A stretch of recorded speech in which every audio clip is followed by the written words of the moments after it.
or your ears were ringing, but you didn't really understand why. And then coincidentally or synchronistically, you might find out later that, gee, at that exact time, we all yelled your name out loud. Something like that. Give you an idea. But then for instance, to have a receptivity on the part of, say, a pilot, because there was one occasion where there was a degree of receptivity. In other words, I said that the pilot was a lover, but what I meant was a spiritual oriented person who has a perception of love. Right? I didn't mean sexually or romantically, or certainly no mutual love relationship with me other than that which is spiritually unconditional of sort. And in that circumstance, only a one-way receptivity was on my part, where I could just, as best I were able, to love that man unconditionally and send light his way, send love his way. Acknowledge that I had knowledge, psychic knowledge of his prowess as a pilot. And the effect of that was that particular pilot felt a little very bona fide pride. In other words, good pride. Not excessive pride or ego, but pride that I really am the pilot that I am. And in that capacity, he had a tendency to sit up a little straighter and get in the position of flying the plane, even though it was an automatic pilot. And in doing that, he was able to visually see an almost near collision of another plane. And he immediately grabbed a hold of the controls and dove his plane and was able to go underneath the near collision. And again, now, do you have to blame Tom Sawyer for saving that collision? I don't need that. I don't like that idea, but there was a cause and effect relationship there that psychically or spiritually there was an assistant, but it depended on the receptivity of that pilot. And even though he will never identify me or God or any other spiritual thing, when something comes to you psychically, you don't necessarily know the exact source. You can know that it's bona fide, you can know that it's pure or divine in nature. Because see, a love gesture from an individual who is just a mortal being can be divine in nature, and you can therefore experience that it was as though God hugged me. All right, so that's okay. And even though the actual source was his or her mother thinking tenderly and lovingly in a motherly way, or another person who had never met before in a very unconditionally way, just saying, you are a beautiful soul, and I love you for that. And you can do this to a murderer, you can do this to anybody. And there is a probability of a receptivity there. All right, even though it's so ambiguous that it might just be a moment feeling of, gee, look out at the sky, isn't it beautiful today? Or, gee, I've been feeling so depressed lately, maybe I shouldn't feel so bad. Maybe somebody does care about me. And have no identification of who is caring about me. So it can be very ambiguous or it can be very detailed. And of course, there can even be situations and problems that can occur to an additional receptivity. Because, for instance, for you to psychically actually be aware of another individual alive in this time frame who is loving you unconditionally, there can be sociological problems that can result from that. In other words, we can get in the subject of, does that mean that we are soulmates? I mean, does that mean that we have to meet? Does that mean, in other words, what is the meaning of that at all? And usually there should remain, I mean, I'm being judgmental now, saying there should remain no conditions. In other words, just understand that something has just taken place and allow it for whatever it is. And don't spend the rest of your life demanding or finding out what it means or what it has to be. Because every bit of that will be judgmental, and it will often pollute or distort the original intention. Well, now that I've qualified that, it turns out that there was receptivity of one particular young lady. And it didn't matter if, in fact, it was a young lady or... would you like to interrupt us so we can answer the phone? There, we're back, and I still have no beard. I didn't know I gave the secret away, I'm sorry. I'll try not to sneeze again. You mean the beard will come back? Shall we do that?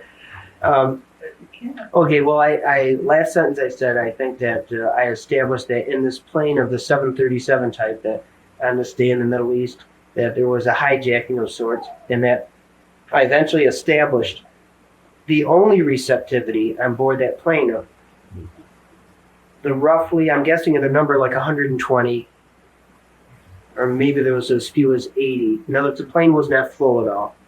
But of the people on board the plane, there was a young lady, and of course that wasn't the measurement, as anybody, because I don't know of your knowledge, anybody viewing this tape, or standard knowledge. I don't know what the book says about this, but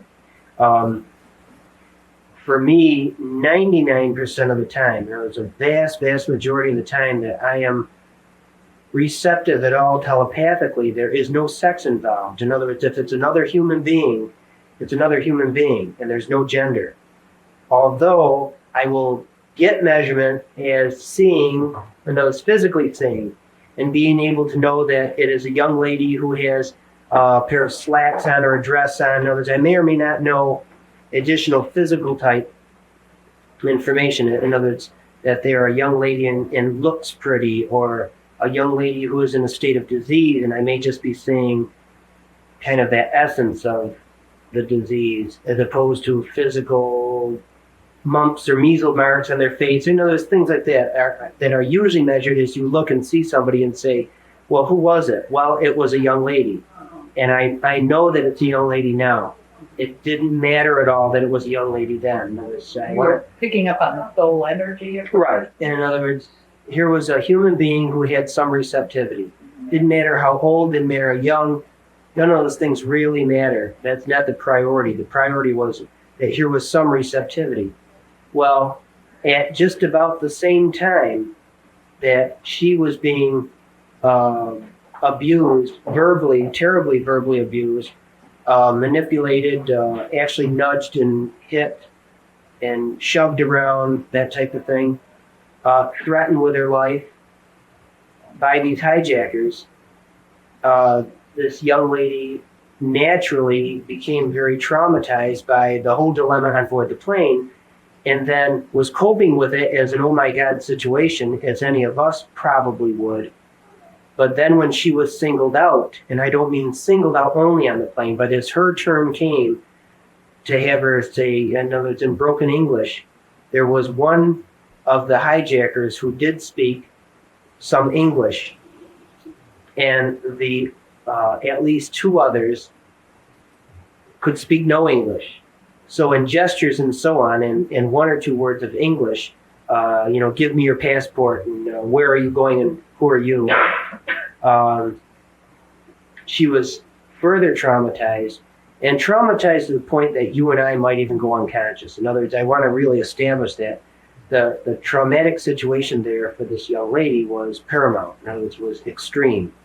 Now, either as a result of her extreme trauma, biochemically having her brain go into a trauma shocking experience, which often deadens many of our perceptions, in other words, our five senses, it has a tendency to allow for the psychic reality or the psychic senses, the 5 and 6 senses, to be activated or come into focus. In other words, if you're so traumatized that you're dizzy and you can't see well, you may hear better. And then if you're so traumatized that you are about to go unconscious, well, that's close enough to a near-death experience, or an extreme comatose state, or a meditative state, all of which often bring on or bring out psychic awarenesses. So I'm trying to establish a manyfold excuse or rationale why she became receptive at all to,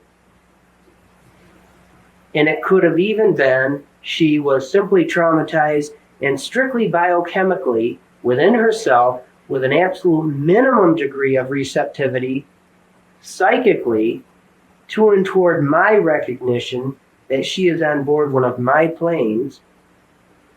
In other words, her recognition of any of that was minimal. And I mean, I know that even now, several years later. In other words, by no means did she, at the time of this event, or even as of a couple of years after this event, have any recognition whatsoever of me, that was me, Tom Sawyer, or of another human being psychically receptive to herself, or even the dilemma that was taking place in the plane. Now, if I can dare speak for her, and this is an assumption of sorts with only a little bit of information, actual information, that in this circumstance that I'm giving, she was aware, spiritually speaking, that she was ultimately hugged spiritually. Now, I'm quite sure as I can be right now without knowing, that this was a form of divine intervention. In other words, I don't know what her own words would be to describe what I'm describing for her. In other words, if she had a perception of God at the time, then she probably would have said God. But I will share with you that I think that she had a very minimal perception of either Christ in Christianity or God, meaning, in other words, the universal word God, meaning a divine being. In fact, as far as her religiosity, I think that it was quite minimal. And I'll only say that so that I don't really speak for her. So the first time that she described, as best she could recall, this traumatic situation and her being hugged spiritually, I'm using those words, those were not necessarily her words, she probably would have used the word God or conceivably divine intervention or something of that nature. I'm trying to make sure I emphasize that with no recognition whatsoever of another mortal human being aware telepathically of her dilemma situation. But in the worst scenario where they were then landed, and I'm not even sure if it was, because I know that they were heading toward Cairo Airport, but I don't believe that it was at Cairo Airport. It might have been Algiers or there's some other airport. And the terrorists were demanding publicly their demands, and if their demands weren't met, such as immediately refueling the plane or the things that they were demanding, that they would start shooting the passengers. And this, in fact, took place. In fact, many of you might be recalling the incident that are taking place. It was not a Jordanian, an Egypt Air. I'm not even sure. I'm not even recalling right now. Because, again, the brand name on the plane doesn't matter. It's a 737 to me. So they landed and they began to... All right, and as a matter of fact, they shot an Israeli woman through the head and killed her and pushed her out down the stairs were extended, but they just shoved her out the door, and she landed in a heap at the bottom of the stairs, and either was dead upon impact or died within a minute or so later, being shot in the head. And then the next person that they chose was this young lady, and this young lady didn't really fight back. Didn't struggle so much. Basically walked and went along with them down the aisle. And then at the front part of the airplane, they put the gun to her head and clicked it a couple of times. And were just simply terrorizing her for no real ulterior motive, but the fanatical sensationalism of them being the terrorists that they were. In other words, external power, if you know anything about external power. It was a thrill and a delight for them, psychotically you might say, to gain more of a sensational aspect, to have additional external power by threatening and abusing this subordinate of theirs. To back up a little bit, as I recall, in seeing her and hearing her tell her story, she said that she was overcome with a feeling of a sense of peace, that whether she lived or died, she'd be all right. Yeah. And the other thing was, did she witness the other lady being shot, and she consciously thought, why is she moving? That's the sport.